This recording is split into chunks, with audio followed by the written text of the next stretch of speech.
大家好啊！咁先提翻大家咧，12月7號咧會有免費嘅線上講座嘅。咁如果大家有興趣嘅話咧，可以用畫面上面嘅 WhatsApp 報名嘅。嗱，今個星期咧就會有一個新嘅策略推出嘅。嗱，嚴格嚟講就唔算係新嘅策略啦，因為係之前咧我哋已經推出咗呢個 ICT 策略嘅改良版嘅。咁分別有呢個專炒美股啦，同埋專炒美期嘅版本嘅。咁但係就見到好多會員都問咧，可唔可以用嚟炒金嘅？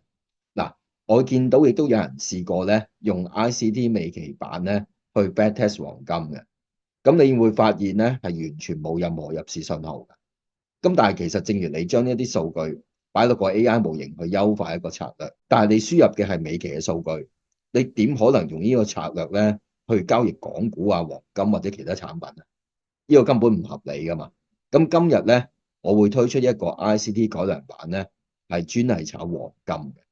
嗱，其實我哋本身咧已經有幾個炒金嘅策略㗎，咁點解一直都未有推出咧？咁最主要原因係好多真係炒金嘅人咧，佢真係用超高槓桿去炒，咁其實佢唔係好識控制風險嘅。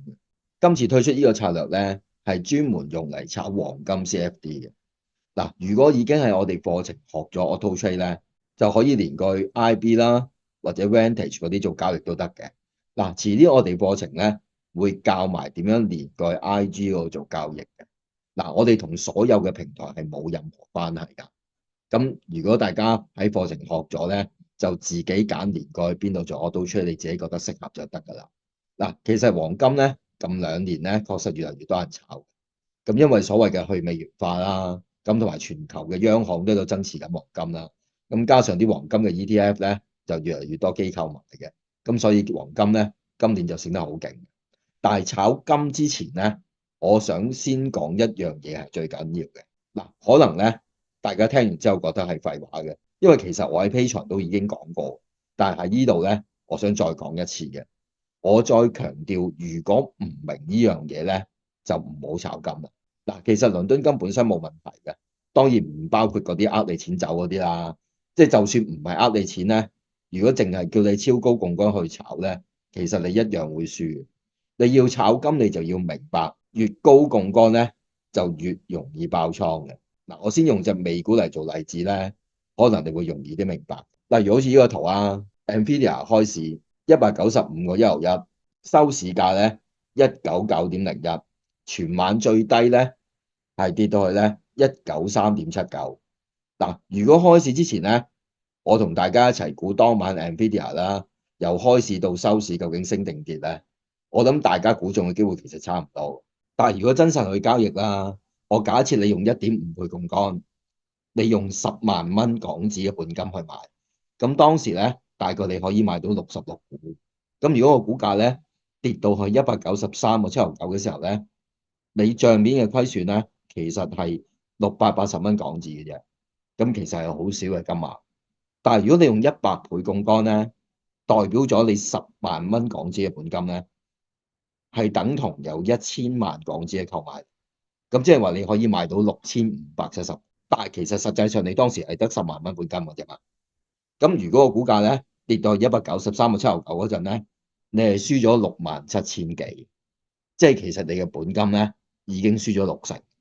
嗱，如果你用1000倍槓桿咧，你就買到65,709股。咁個股價跌到去193.79嗰陣咧，其實你係輸緊67萬以上。但係你得10萬蚊本金嘅啫，所以你唔淨止係爆倉，你仲要補倉添。嗱，可以再睇下呢個圖表啊。其實當時跌幅咧根本都好細啊嘛。但係如果你用1000倍槓桿咧，咁少嘅跌幅咧已經令到你爆倉。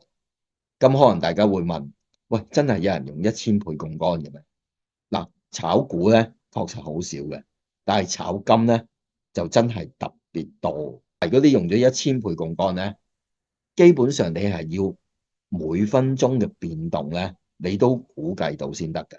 即係下一分鐘跌幾多，再下一分鐘又升幾多，你都要全部估中晒。如果你真係咁犀利咧，咁就真係冇問題嘅。但係基本上係冇可能噶嘛。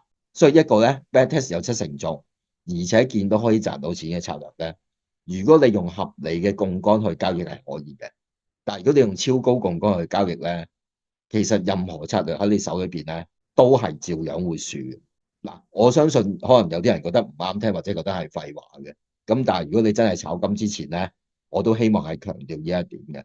嗱，因為而家太多平台咧都建議啲人用500倍、1000倍槓桿去炒倫敦金啊。嗱，一手咧就係100安士，如果金價係4200蚊美金咧，其實你一手咧就已經係42萬美金㗎，咁大概係327萬港紙。咁但係如果俾你用1000倍槓桿去炒咧，咁你只係俾3000零蚊港紙就得㗎嘛。咁3000零蚊你就炒緊300幾萬嘅嘢，其實根本冇可能贏到嘅。嗱，IB 同埋 Vantage 咧，我自己覺得就好啲嘅，因為一手 CFD 咧就只係1安士嘅啫，咁就大家咧容易啲控制風險。咁同埋 IB 咧，你最多只可以20倍槓桿，你要500倍槓桿、1000倍槓桿咧，佢就唔會俾你咁樣做。嗱，咁我就用 ICT 策略專炒黃金嘅版本咧嚟做 backtest 俾大家睇。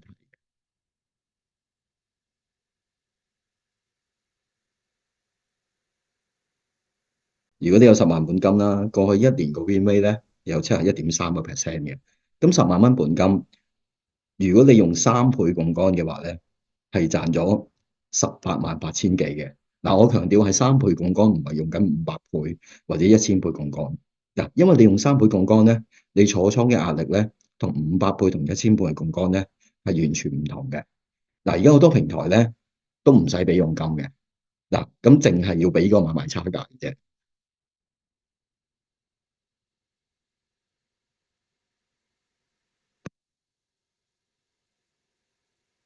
咁如果我當呢個3點嘅差價啦，咁呢個策略嘅回報咧都有18.7萬嘅，咁即係回報咧有1.8倍以上嘅，咁個 win rate 咧都係70%以上嘅。嗱，其實金價咧今年已經升咗好多，咁如果仲諗住咧買金嚟長揸咧，其實真係未必適合嘅。嗱，反而用呢個 ICT 策略改良版嚟短炒咧，由於同時有買入同埋做淡嘅信號咧，其實現階段咧係會穩陣好多嘅。咁而且大家可以睇下，今年大單邊升市咧，呢個策略嘅做淡信號咧，自然唔會太多嘅。嗱，不過做淡信號嘅 win rate 咧，其實你見到都有75%嘅，反而係比做好嗰邊咧更加高嘅。咁即係若果之後咧，金價就算跌翻落嚟咧，呢個策略都一樣適合嘅。嗱，不過大家就要留意啦，呢個策略你冇可能用嚟炒單炒傭嘅，因為咧交易次數唔算太多嘅，一年只有108次交易，即係平均一個月咧只有9次交易左右嘅啫。咁而且唔係 day trade 策略嚟嘅，咁一般咧會係持倉2至3日嘅。呢個策略咧就已經推出咗㗎啦。咁如果有興趣嘅會員咧，就可以喺 Patreon 嗰度啦，發信息話翻俾我哋知就得㗎。另外咧，之前都有會員問嘅，可唔可以用一個 Conor RSI 嚟炒金嘅？嗱，其實我有啲奇怪，點解有啲人覺得佢好好用嘅呢個指標？嗱，呢個指標咧係一個叫 Larry Conor 嘅人改良嘅，咁佢喺網上都幾出名㗎。咁其中一個佢諗嗰個交易策略啦，叫做 RB Strategy 啦。咁當中咧係用到佢改良嘅指標咧，就叫做 Conor RSI。嗱，其實我哋之前嘅片咧都有介紹過嘅，咁我就唔重複啦。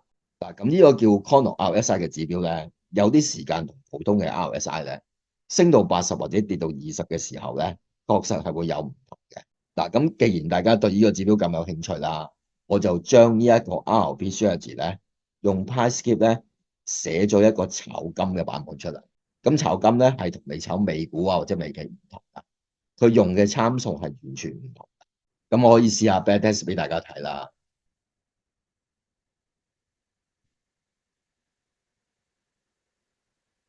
你見到呢個策略咧，其實個 win rate 唔錯㗎，不過佢個回報咧就真係好低嘅，而且個交易次數好少。咁過去一年裏邊咧得19次嘅啫。咁重點係個回報真係唔算太高。咁但係大家既然咁有興趣咧，我就寫咗呢個版本俾大家啦。咁今日呢段片咧都係有 Patreon 同埋 YouTube 高級會員嘅版本嘅。咁我就將段曲咧放咗喺留言區㗎啦。咁如果大家可能覺得，咦，我會唔會可以自己改下其他嘅平倉準則啊，會令到回報更加好啲咧？咁你自己就可以將段曲咧 copy 落去 PyEditor 嗰度，就自己試下再改良。嗱，咁其實咧，除咗呢一個 RB Strategy 咧，其他好多一啲策略咧，都可以改良成為專門炒金嘅版本。咁之後喺我哋 YouTube 咧都會介紹多啲俾大家聽。